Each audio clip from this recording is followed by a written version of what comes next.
প্রথমে সবাইকে নমস্কার। আপনারা জানেন যে আমাদের রাষ্ট্রের সবথেকে বড় শক্তি দুটো শক্তি, একটা হচ্ছে নির্মাণ শক্তি, একটা চালক শক্তি।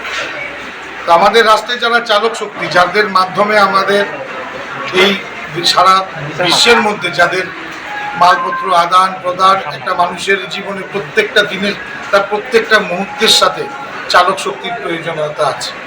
সেই চালক শক্তিরা তারা দীর্ঘদিন ধরে আমাদের ভারতবর্ষে তারা ড্রাইভার দিবস হিসাবে পালন করে আসছে, যেটা আমরা কেন্দ্রীয় সরকারের কাছে বারবার দাবি রেখে আসছি।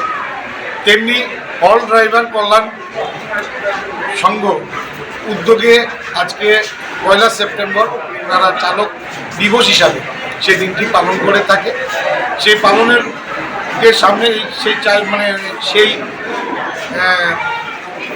সম্মানের বিষয়টা রেখেই আমাদের আজকে পশ্চিম জেলার যে অনুষ্ঠান কর্মসূচি